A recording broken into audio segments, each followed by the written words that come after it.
Selamat siang pemirsa, Anda tengah menyaksikan program Rumah Demokrasi episode 8 April 2015. Dan pada kesempatan kali ini Rumah Demokrasi akan membahas beberapa kebijakan Joko Widodo.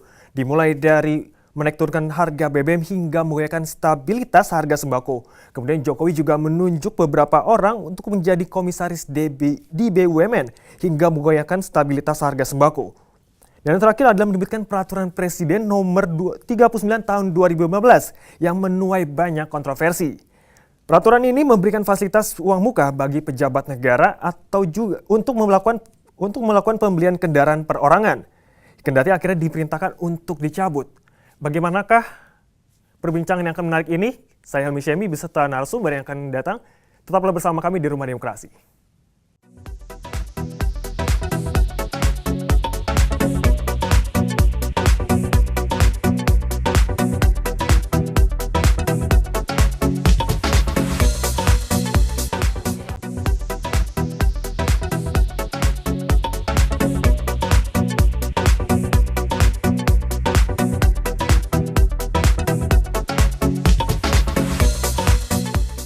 Pemirsa, kembali lagi di program Rumah Demokrasi. Dan kali ini kita sudah kedatangan dua narasumber kami, yaitu Pak Aras dan juga Pak Rozak. Apa kabar Pak?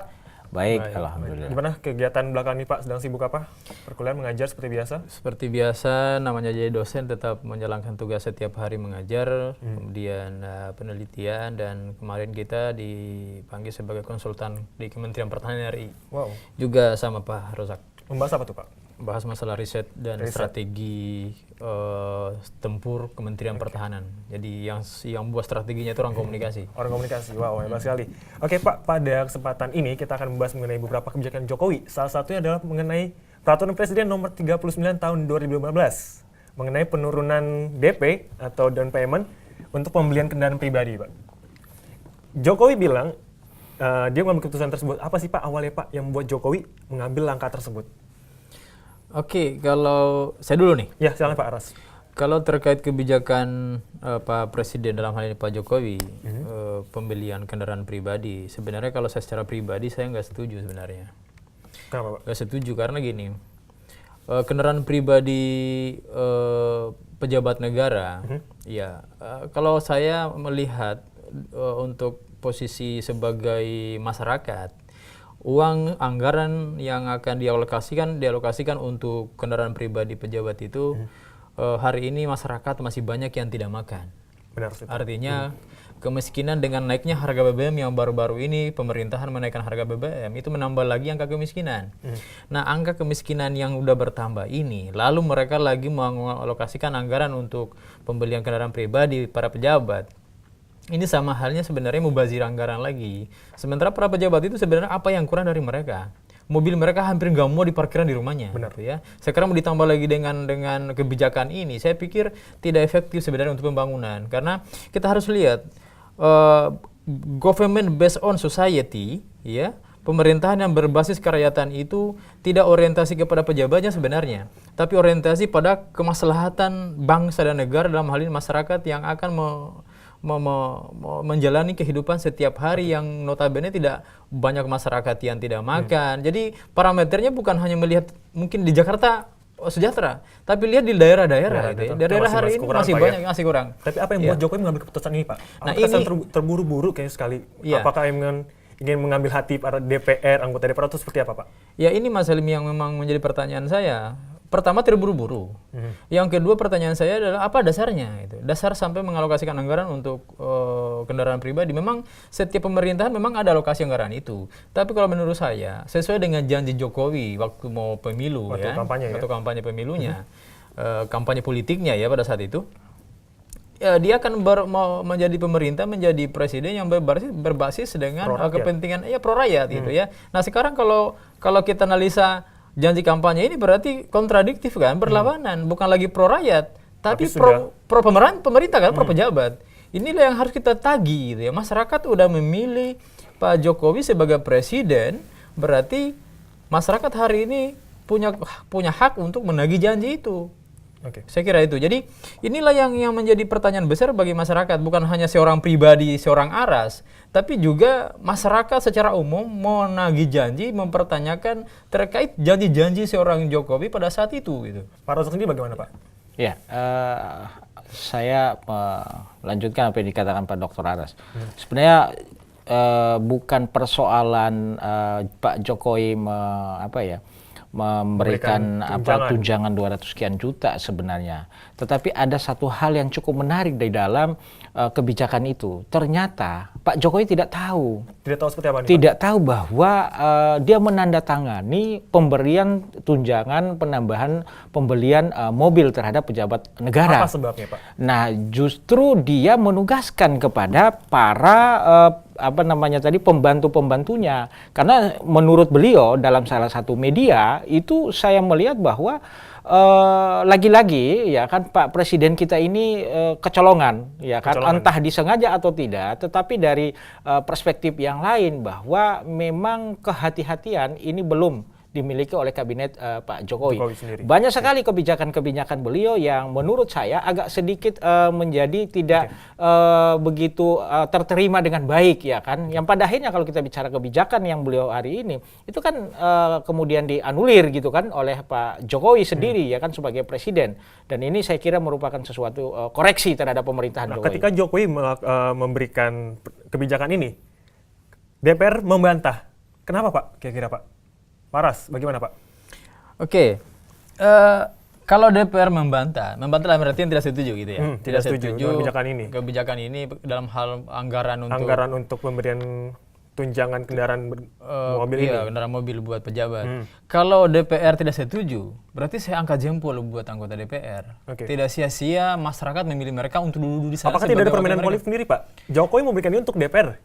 Untuk anggota pemerintahan, tapi DPR menolak. Nah, justru kalau DPR menolak itu bagus. Artinya DPR memang bekerja atas nuraninya, hati nurani mereka bahwa ini tidak pantas buat kita nih. Kayaknya yang uangnya ini dianggarkan buat masyarakat miskin mungkin lebih cocok gitu ya. Ketimbang dibelikan buat kendaraan pribadi atau tunjangan kendaraan buat anggota DPR misalnya atau pejabat.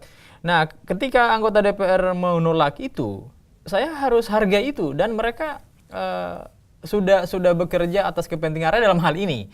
Tapi jangan sampai ini merupakan sandiwara. Sandiwara menolak seolah-olah ini sebagai pencitraan.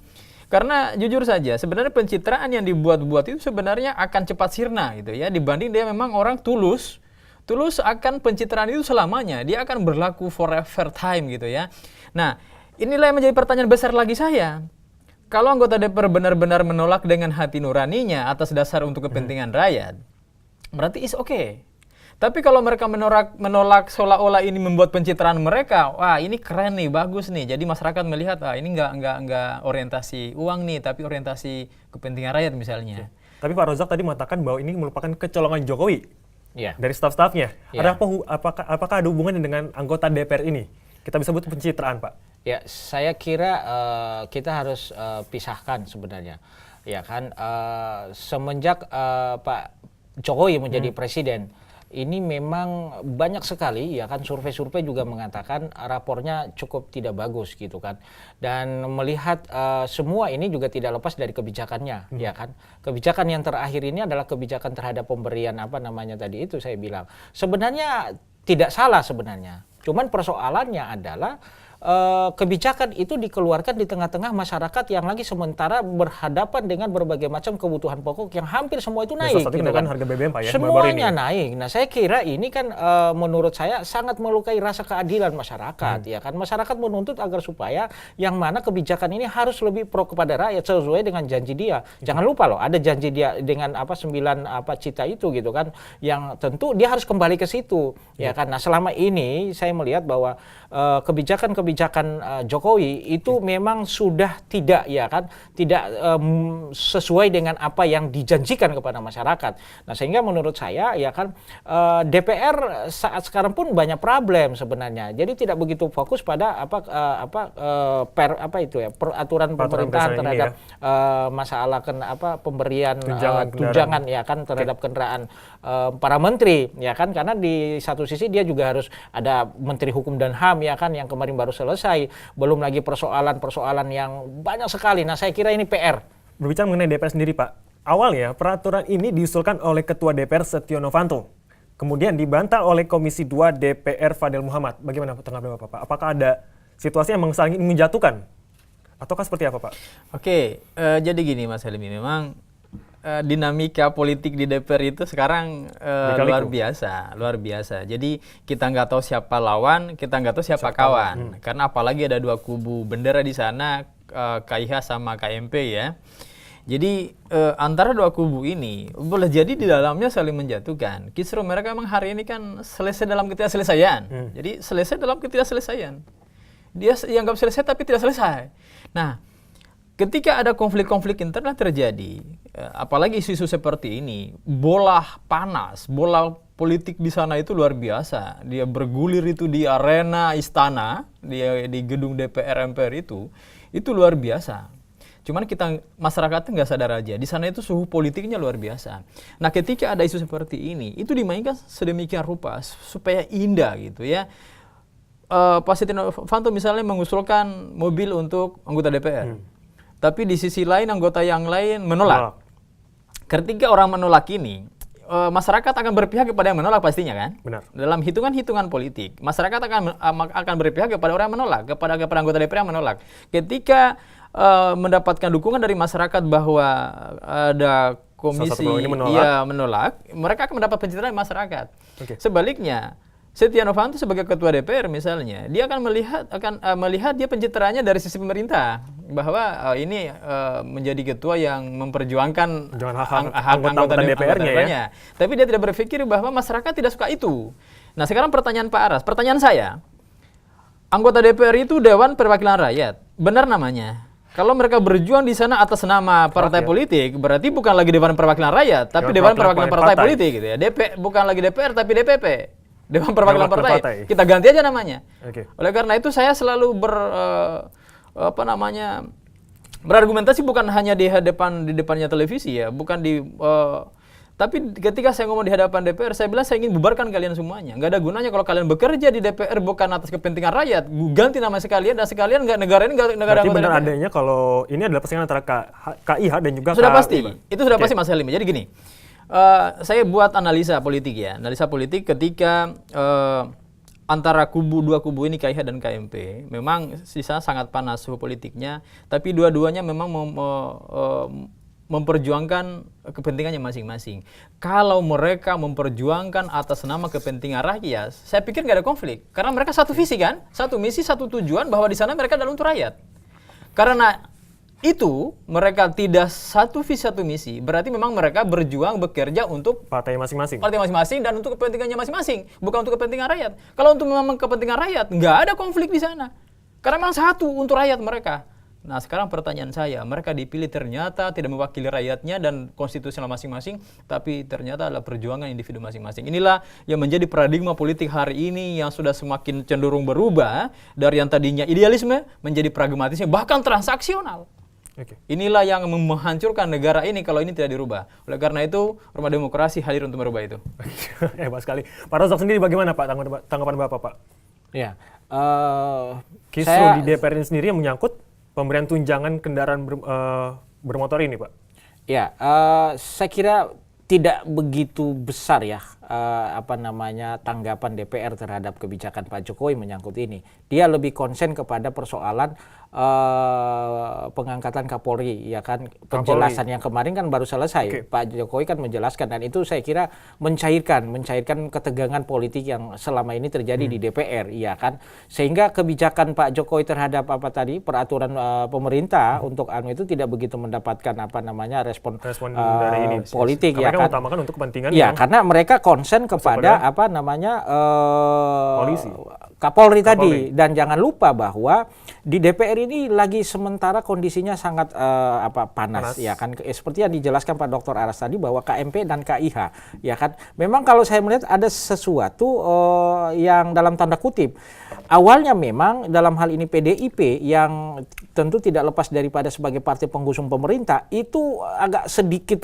keras, bernada keras untuk mempertanyakan kenapa tidak jadi Pak Budi Gunawan menjadi Kapolri, kenapa tiba-tiba Pak Presiden kebijakan itu. Nah, saya melihat itu menjadi redup ketika KMP ya kan, ada KMP mencoba merapat ke Pak Presiden, dan Pak Presiden menjadi percaya diri sehingga dia datang ke DPR untuk memberikan penjelasan kenapa kemudian, dan di saat itu kemudian menjadi cair komunikasinya. Nah, ini yang menurut saya ya kan untuk bicara kalau kebijakan yang satu ini gitu kan, karena lebih konsen kepada persoalan Kapolri. Tapi itu ada nilai bargainingnya, Mas Helmi. Nilai bargainingnya bahwa jangan lupa bahwa di Komisi 3 hari ini adalah Komisi Hukum yang lagi sementara membedah keputusan kebijakan dari Pak Lasona itu kan, Pak Yasona ya, Yasona saya juga susah. Kalau nama Makassar itu lain lagi. Ya, jangan kita ya saya juga bingung juga menyebut nama saya. Agak bingung. Namanya susah disebut apalagi kebijakannya yang telah begitu berdampak yang sangat luar biasa. Kira itu. Oke, Pak. Jika pertimbangan Presiden dalam meningkatkan pemberian fasilitas uang muka pembelian kendaraan bermotor salah satunya karena peraturan Presiden nomor 68 tahun 2010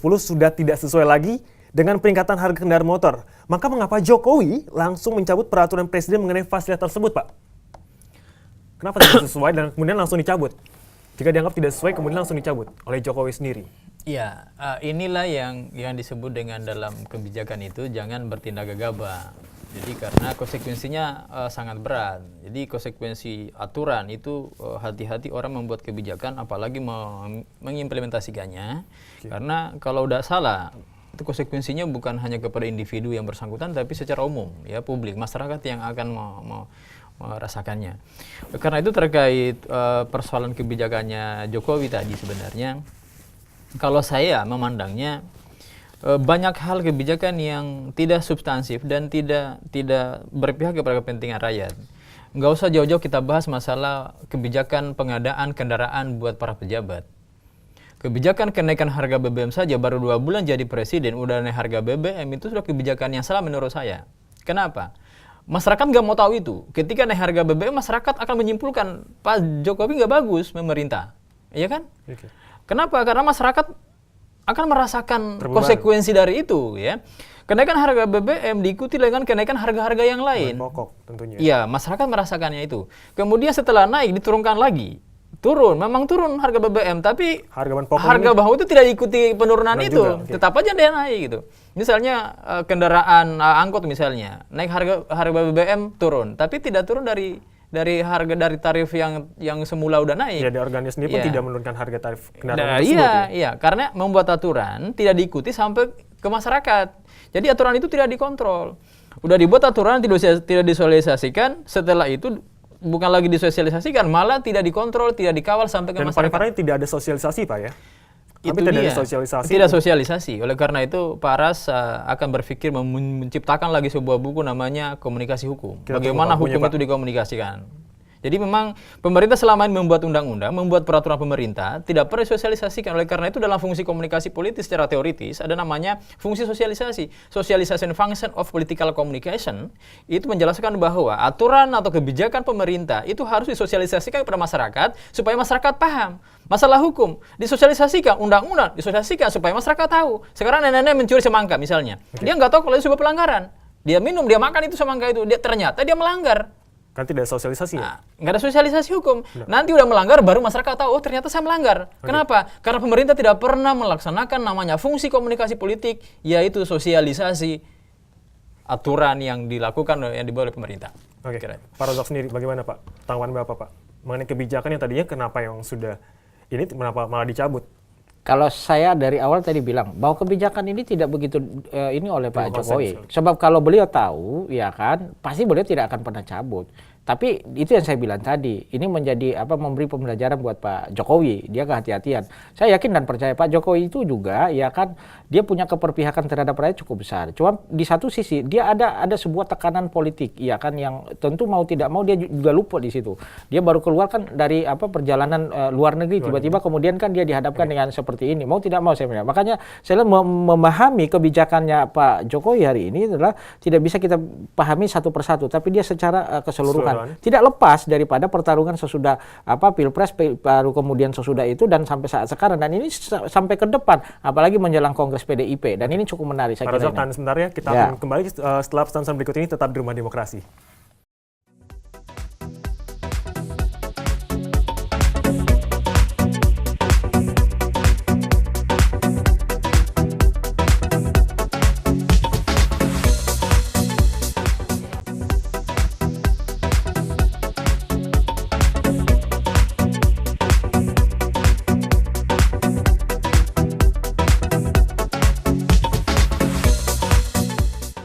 Pemirsa, kembali dalam program Rumah Demokrasi, dan saat ini kita telah kedatangan narasumber yang telah jauh-jauh dari Gorontalo, seorang perwakilan mahasiswa HMI atau Himpunan Mahasiswa Islam, benar? Ya. Pak Fauzan, apa kabar? Alhamdulillah baik. Alhamdulillah baik. Oke. Ada 3 narasumber dari pertama kalinya mungkin Rumah Demokrasi dengan 3 narasumber. Ya. Mungkin saya akan lebih meminta pendapat Mas Fauzan sendiri mengenai peraturan presiden ini nomor 39 tahun 2015. Yang Jokowi bilang dia memberikan kebijakan untuk tunjangan kendaraan bermotor untuk para anggota dewan. Bagaimana tanggapan sendiri sebagai para mahasiswa? Pertama bahwa mungkin ini sekedar pandangan dari perspektif mahasiswa saja, karena terlalu banyak langkah-langkah politis yang sedang terjadi di negeri ini yang semakin merumitkan pandangan kita untuk bagaimana menilai kemana arah bangsa ini, kemana arah negeri ini. Sehingganya ya mungkin pada saat ini kita perlu menyempitkan pemandangan kita untuk bagaimana kepada langkah-langkah kebijakan yang diambil oleh pemerintah hari ini. Izinkan mungkin saya sedikit menyampaikan, ada sedikit kisah dari yang disampaikan oleh salah satu guru besar saya di Universitas Negeri Gorontalo, bahwa ketika datang banjir bandang datang, tiba-tiba seekor kera naik di atas pohon menyelamatkan diri. Seekor kera ini melihat ada ikan yang sedang menggelepar dibawa oleh air dan lumpur pada saat itu. Pada saat itu kera berinisiatif untuk menyelamatkan ikan ini. Maka diambillah ikan ini kemudian dipegang oleh si kera ini. Tanpa dia sadari, pada awalnya tujuan ataupun niatan dari sang kera ini adalah menyelamatkan ikan ini. Namun karena niatnya pengetahuannya yang kurang, sehingganya ikan ini dibiar kelamaan di atas di darat dia, sehingganya ya matilah ikan ini. Nah, itulah model bangsa kita hari ini kalau menurut perspektif kami mahasiswa. Kenapa? Bahwa terkadang banyak sekali kebijakan-kebijakan yang menurut pemerintah adalah kebijakan yang konstruktif, namun pada akhirnya kebijakan itu hanyalah bersifat destruktif. Kenapa kemudian ketika tadi saya juga sempat mengamati ketika susah-susahnya rakyat hari ini dengan terjepitnya kenaikan harga BBM, tiba-tiba ada yang namanya undang-undang dari presiden untuk bagaimana untuk tunjangan mobil anggota DPR itu sendiri. Padahal kita ketahui bersama bahwa ya sudah menjadi rahasia umum juga untuk masyarakat Indonesia bagaimana susah payah anggota DPR di saat harga BBM sedang naik, malah sekarang pemerintah memberikan tunjangan. Iya, betul. Sehingganya saya kira walaupun sebenarnya niat pemerintah itu baik, sifatnya adalah ingin mengkonstruksi negeri ini, tapi ketika pemahamannya yang kurang untuk bagaimana cara membangun bangsa ini, akhirnya yang tadi niatannya konstruktif itu tiba-tiba berubah menjadi destruktif ketika outputnya yang ada di masyarakat hari ini, bahwa rakyat betul-betul merasa sangat terjepit dengan kondisi hari ini. Beberapa staf pemerintahan mengatakan masyarakat harus bersabar dan mengamati dari perspektif yang berbeda. Iya. Dengan salah satunya adalah Menteri Pendayagunaan Aparatur Negara dan Informasi Birokrasi Yudi Krisnandi, yang dia mengatakan bahwa kebijakan ini harus dinilai secara proporsional dalam koridor tata pemerintahan yang baik. Tanggapan Bapak Rozak dan Pak Aras seperti apa, Pak? Oke. Pak Rozak dulu atau saya dulu? Bapak dulu, silakan Pak. saya terus yang pertama gitu ya. Oke, nggak apa-apa. Jadi gini, saya memang sempat mengamati debat antara Menteri Menpan waktu di salah satu media di televisi. Memang waktu itu ada kata-kata yang membuat masyarakat juga sebenarnya ketawa geli. Katanya masyarakat harus bersabar. Saya pribadi, masyarakat itu sudah cukup sabar sebenarnya. Masyarakat itu masyarakat itu udah luar biasa sabarnya dengan berbagai permasalahan yang dilakukan oleh pemerintah sebenarnya. Jadi sabar apa lagi yang dicari yang dimasukkan oleh Pak Menteri Pendagangkan Aparatur Negara itu sebenarnya, ya. Jadi proporsional memang iya proporsional, tapi kan kebijakan ini menurut saya nggak proporsional itu. Apanya proporsional di sini? Lagi-lagi saya bahasakan, saya ulang lagi kata-kata saya yang tadi saya sudah sampaikan bahwa kebijakan pengadaan kendaraan buat pejabat negara menurut saya tidak penting. Oleh karena itu saya sangat setuju dengan salah satu anggota DPR yang juga menolak kebijakan ini. Itu bagus. Mudah-mudahan dia menolak bukan karena mencari pencitraan, tapi memang menolak karena hati nurani. Bahwa anggaran itu cocok untuk diberikan kepada masyarakat yang hari ini jatuh miskin gitu, gara-gara kenaikan harga BBM.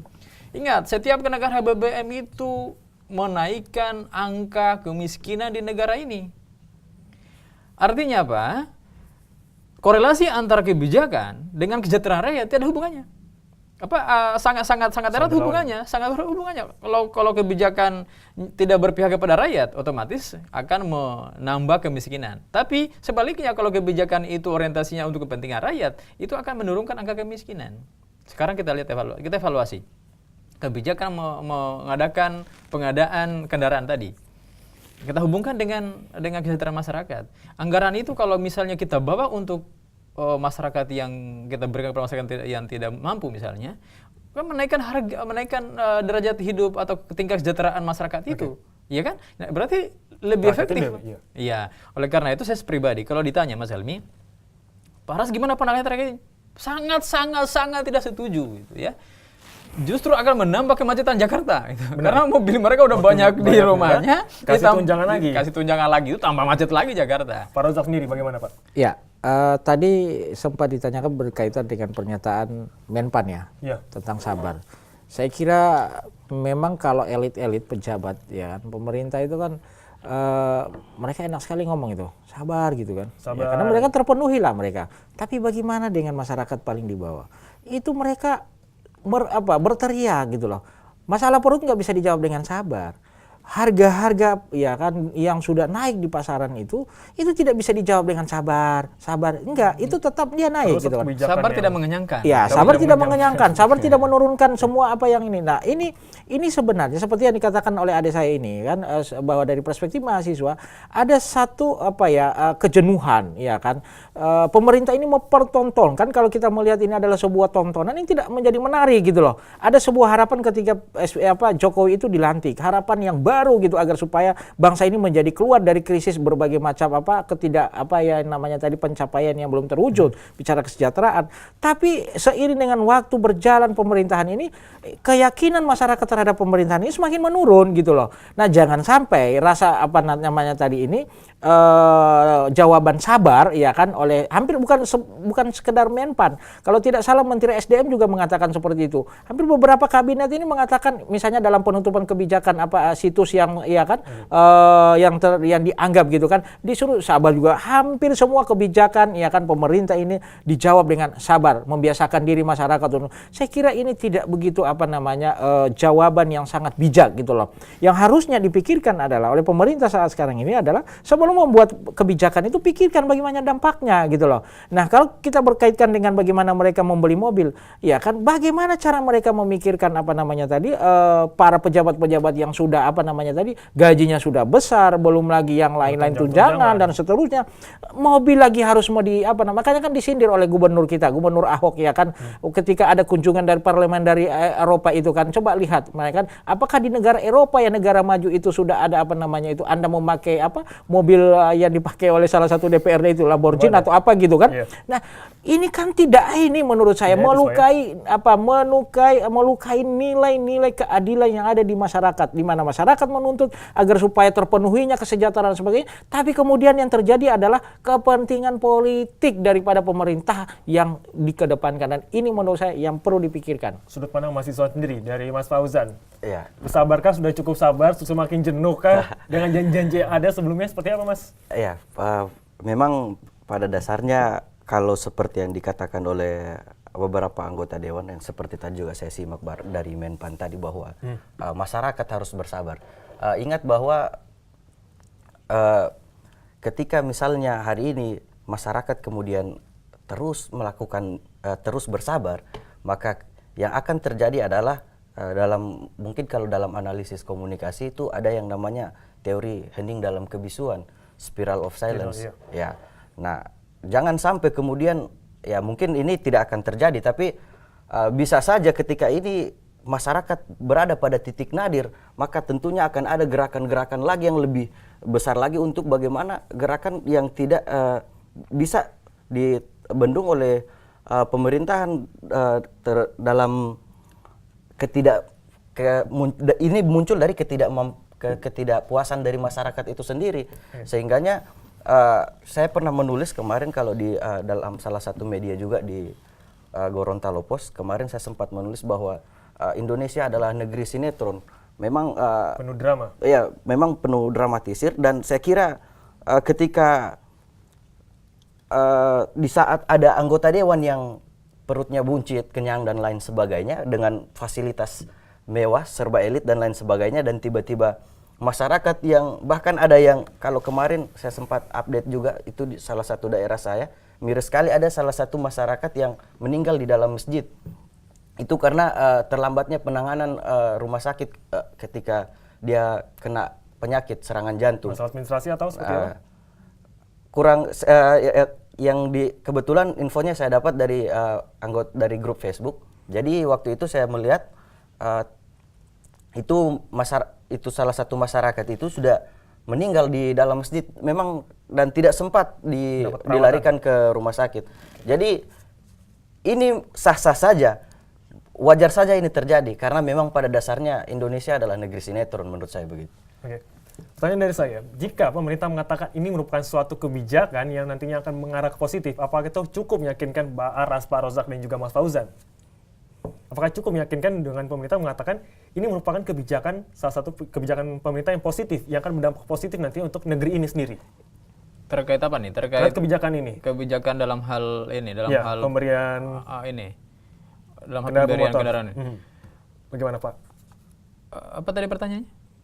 Jika pemerintah mengatakan Saya berpikirnya begini, Pak Mas Hilma, sebenarnya tidak bisa mengukur itu dari perspektif pemerintah, tapi mengukurnya itu dari perspektif rakyat. Apakah kemudian ya kan tujuan ya kan kesejahteraan itu untuk meningkatkan kesejahteraan itu dilakukan oleh pemerintah atau tidak, atau justru sebaliknya, justru yang makin sejahtera itu adalah pemerintah. Ini yang ukurannya sebenarnya yang paling penting itu di situ sebenarnya kalau menurut saya. Ya, kembali ke pertanyaannya Mas Helmi tadi apa? Oke. Apakah peraturan ini, jika pemerintah mengatakan peraturan ini akan membuat bangsa Indonesia akan semakin lebih baik dengan rakyat bersabar? Wah, jawabannya sederhana sekali. Tentu tidak. Justru semakin tidak lebih baik. Sangat tidak lebih baik. Semakin tidak baik. Berarti gitu. tidak pro rakyat, Pak ya? Tidak pro rakyat. Jadi, Pak Aras, tolong tahan sebentar. Kita akan kembali setelah pesan-pesan berikut ini. Pemirsa tetap di Rumah Demokrasi. Aduh.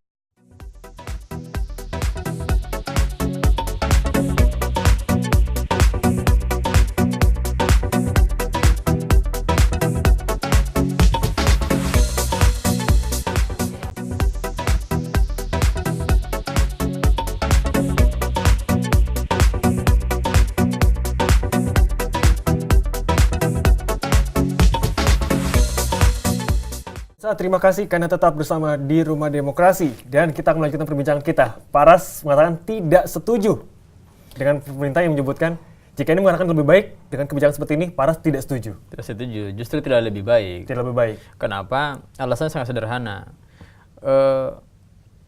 Menaikkan harga BBM, kemudian menganggarkan fasilitas kendaraan buat para pejabat, berapa kali pengeluaran negara itu ya. pengeluaran negara dalam menganggarkan itu luar biasa hitung. Saya nggak suka namanya matematika, saya nggak tahu hitungan, tapi yang jelas itu akan menghabiskan miliaran anggaran negara. Kalau miliaran anggaran negara itu dialokasikan untuk menutupi angka kemiskinan, saya pikir itu justru yang lebih efektif. Kalau tadi kebijakannya untuk memberikan kontribusi ekonomi, pembangunan dalam aspek ekonomi kerakyatan, saya pikir justru itu yang Berarti bermanfaat. kita bisa sebut bahwa ini membuang-buang anggaran dong Pak ya? Ya kalau iya, saya berani katakan membuang anggaran. Kenapa membuang anggaran? Mubazir namanya sebenarnya. Iya. Mubazir kenapa? Karena kecuali kalau pejabat itu nggak punya mobil, nggak punya fasilitas kendaraan, is oke lah gitu kan. Tapi kendaraannya mereka udah banyak, tambah lagi ini fasilitas ini kan bertambah lagi. Banyak hal yang tidak bergunanya. Pertama, menambah kemacetan. Pastinya. Yang kedua, menghabiskan anggaran negara lagi. Yang tadinya anggaran itu untuk dipersembahkan kepada rakyat miskin mungkin. Itu yang kedua. Yang ketiga, mubazir tadi. Ingat, kalau dalam perspektif Islam ya, ini Ustadz dari Yayan, itu mubazir itu sebenarnya sangat dilarang oleh Tuhan Yang Maha Kuasa. Membuang-buang anggaran yang semestinya tidak bermanfaat, tidak berguna, masih bisa dipakai untuk yang lain gitu ya, itu mubazir namanya. Di saat pemerintah memberikan tunjangan, pemerintah juga melakukan menaikkan harga BBM. Akan terjadi inflasi. Bagaimana Pak pandangan Bapak Pak? Nah, dengan menghambur-hamburkan anggaran, sekarang pemerintah juga sebenarnya menaikkan harga BBM dan memberikan tunjangan. iya, jadi ada dua nih, menaikkan harga BBM, masyarakat lagi sasarannya, yang kena konsekuensi dari kebijakan itu, tambah lagi memberikan anggaran kepada fasilitas anggaran, kendaraan kepada pejabat itu. Dua kali masyarakat dikorbankan. Pertama, dikorbankan kenaikan harga BBM, masyarakat akan mengalami lagi masalah dalam hal ekonomi. Kenapa? Karena harga-harga yang lain mengikuti kenaikan harga BBM itu. 9 bahan pokok otomatis naik, ya kan? Masyarakat akan kewalahan untuk itu. Kemudian ditambah lagi dengan anggaran ini untuk pejabat ini. Apakah kebijakan ini tidak bisa dirubah? Yang kemudian anggaran yang tadi sejatinya dibawakan untuk kepentingan para pejabat dalam hal ini kendaraan, menurut saran saya, mudah-mudahan Pak Presiden bisa nonton acara ini, ya. Anggaran itu dibawa ke kebutuhan masyarakat. Saya pikir dalam forum ini semua setuju bahwa anggaran ini semestinya untuk masyarakat yang notabene masih banyak yang miskin dari Sabang sampai Merauke. Saya kasih contoh. Sudah berapa kali saya tampil di media TV, bukan hanya di Binus TV, termasuk di Metro TV, saya sampaikan bahwa masyarakat hari ini yang miskin itu udah angkanya menjadi naik lagi. 2014, iya, bertambah. Tambah lagi 2015 sekarang. Saya kasih contoh di Kupang. Kita sekarang enak kita makan nasi gitu ya. Tapi di Kupang, mohon maaf kita sebutkan daerahnya ini sangat miris. Saya sangat sedih kalau saya membaca melihat mendengarkan bahkan ada keluarga saya di sana mengatakan bahwa di Jakarta itu enak sebenarnya. Tapi di Kupang katanya banyak masyarakat yang tidak bisa makan nasi karena tidak bisa beli beras. Akhirnya mereka mengambil umbi-umbian dari hutan yang namanya yang sampai orang kalau makanan banyak keracunan. Saya kurang tahu apa namanya tuh. Tapi yang jelas kalau kebanyakan makan keracunan. Nah, apakah pemerintah tidak punya perhatian itu? Pemerintah menjelang pemilu, mereka datang berbondong-bondong ke masyarakat, datangi masyarakat. Berkampanye. Luar biasa bahasanya, perhatikan rakyat, kata-katanya yang begitu manis. Kampanye pemilu datang, luar biasa mereka datangi masyarakat. Tapi setelah usai pemilu, mereka juga usai. Tiada urusan lagi dengan rakyat, dengan masyarakat. Jadi hanya untuk mengambil hati rakyat. Iya, jadi momen pemilu sebenarnya momen untuk mengambil hati rakyat sesaat. Setelah itu dilupakan. Jadi inilah yang membuat saya berpesan kepada partai politik, kepada pemerintah hari ini, jangan sampai masyarakat bosan dengan kebijakan ini, dengan partai politik yang pada akhirnya masyarakat akan lupa dengan partai politik pula. Sehingga nanti yang memilih pada saat pemilu ke depan nggak ada lagi memilih. Kenapa? Karena masyarakat nggak ada gunanya. Mereka berpikir bahwa nggak ada gunanya kita memilih anggota DPR, nggak ada gunanya kita memilih presiden. Lalu siapa memilih mereka? Ketika kepercayaan menjadi nol terhadap pemerintah. Iya, bisa jadi. Artinya negara bisa kolaps kan? Iya. Negara bisa kolaps untuk itu. Kenapa? Karena rakyat sudah merasa di titik kejenuhan seperti yang disampaikan oleh kita Dinda tadi. Masyarakat akan mengalami suatu situasi jenuh, udah masa bodoh dengan pemerintah, karena mereka tidak mendapatkan kontribusi bermanfaat, tidak memanfaatkan apa-apa dari pemerintahan. Gitu. Oke, langsung saja Pak Rozak. Singkat saja Pak, kesimpulan Bapak dan bagaimana harusnya Presiden membuat kebijakan untuk masalah perekonomian di Indonesia? Ya, kita konsen pada apa yang diskusi kita pada hari ini sebenarnya, ya kan. Sebenarnya yang paling ditunggu oleh masyarakat ini adalah bagaimana kebijakan Pak Presiden kita ini bisa betul-betul memberikan keuntungan kepada masyarakat, ya kan. Nah, saya kira hari ini betul-betul sekali menurut saya Presiden Jokowi belum mampu untuk memenuhi kebutuhan dan keinginan, ya kan, daripada rakyat tadi. Jadi menurut saya melalui Rumah Demokrasi ini, saya kira semua, ya kan, stakeholder dan semua petinggi-petinggi baik partai politik maupun di pemerintahan untuk sekali lagi memperhatikan apa yang menjadi kebutuhan dan kepentingan masyarakat. Saya kira itu. Mas Fauzan sendiri, bagaimana Pak harapan Mas Fauzan sendiri untuk Presiden Jokowi dan bagaimana kebijakannya? Pertama Saja. ketika untuk masalah kenaikan harga BBM tadi ya, perlu dipahami bahwa Indonesia ini kan bukanlah sebuah negara yang dalam artian bahwa ketika hasil BPS kemarin, survei BPS kemarin itu ada sekitar 1.128 suku kalau tak salah. Okay. Nah, saya kira ini perlu juga bagaimana metode-metode yang ada formula ataupun metode yang ataupun kebijakan yang dibangun oleh pemerintah. Kalaupun memang ingin menaikkan harga BBM, maka ini perlu pemerintah melakukan langkah bagaimana biar betul-betul masyarakat tahu. Okay. Tidak semua juga masyarakat saya kira dapat memahami secara langsung apa kontrol sosialnya harus disosialisasi ditingkatkan ya. Pak Ros sendiri bagaimana Pak? Kesimpulan dan harapan Bapak untuk Presiden Jokowi terkait kebijakannya Pak. Oke, terima kasih. Saya jadi penutup kesimpulan gitu ya. Iya, Jadi Pak. gini, kesimpulannya gini, kalau menurut saya mudah-mudahan bisa mewakili semua teman-teman dan mewakili masyarakat Indonesia. Kesimpulannya untuk topik kita hari ini bahwa harapan kami, bukan harapan saya seorang Aras pribadi, tapi harapan masyarakat Indonesia secara umum kepada pemerintahan Jokowi dan JK hari ini, bekerjalah untuk kepentingan rakyat. Jadi konsep government based on society itu benar-benar terwujud, diwujudkan bahwa mereka pemerintah adalah untuk rakyat. Mereka ada di sana karena rakyat. Oleh karena itu apapun kebijakannya, apapun yang mereka lakukan harus berdasarkan kepentingan rakyat. Jadi kepentingan rakyat yang mana? Semua kebijakan ekonomi, kebijakan politik, jangan orientasi lembaga, pribadi, dan partai politiknya, tapi orientasinya adalah untuk rakyat semata-mata. Jadi inilah yang membuat pemerintah itu bisa jadi awet. Berarti kita semua sepakat bahwa di sini kita kebijakan pemerintah harusnya memperhatikan rakyat dan diperlukan sosialisasi.